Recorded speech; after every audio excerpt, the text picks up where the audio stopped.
Let's talk a little bit more about the process of generating polygons for navigation meshes based on content inside of a level. Now, this process happens very differently based on different systems and different needs. But typically, it's part of the process of building a level in some way. There's much higher impact processes or lower impact processes, and it really depends on how your system is built, as well as sort of the interactions that you want your level designers to have, or the amount of flexibility you want your level designers to have. As an example, one way that you could generate polygons is just based off of the floors that designers are putting into your game. Well, the question arises of what is a floor? And you could say, well, any horizontal surface is a floor. But then you start to get things like the tops of walls, or ceilings, or a roof, or other sorts of horizontal surfaces as being floors. And you most likely don't want your AI walking or thinking that those spaces are places that they should be able to walk.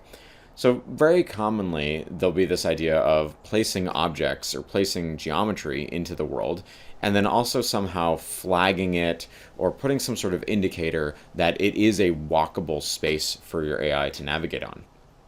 Another thing that you could do, and that some systems do, is sort of doing downward ray casts from the sky. And this is sort of, imagine it's like raining and you're doing all these raycasts downward to kind of figure out where an AI could stand just based on where these raycasts are hitting. Now, this also sort of relies on where the physics are in your game, and so there are some caveats to this as well, and you may end up with some surfaces like roofs or the top of a well or things along those lines that you probably don't want your AI walking on. And we've all seen the bugs in video games where an AI is standing on a ceiling or somewhere where they shouldn't be, and this is exactly why those things happen. Another way that you could generate your navigation polygons, or your navigation meshes, is by asking your level designers to simply place polygons into your world. You can do this by just placing simple shapes or by having them actually draw out positions somehow. This is entirely up to you and how you've built your system.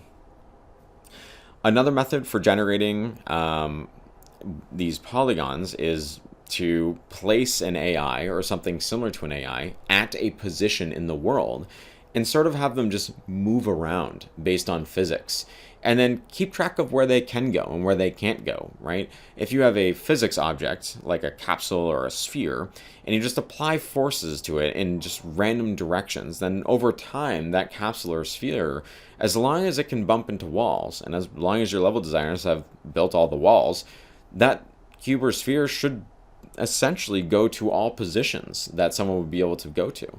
So that's also a genuine possibility. There are also games as well that use the way that players move around the world to generate the positions of where the AI can go as well. There was a game that just came out a few years ago where they supported mechanics of running on walls similar to you find in like Titanfall or potentially even like Assassin's Creed. And what the AI would do is it would sort of observe where the player is running or how the player moves around the world and then sort of build out the data for its navigation on those methods. So these are all different methods of generating these polygons that will eventually feed into your navigation system. None of them is wrong, and none of them is incorrect, but they all sort of have their own pros and cons. It's sort of just picking the best option that you feel is best for the system that you are developing and the game that you are creating.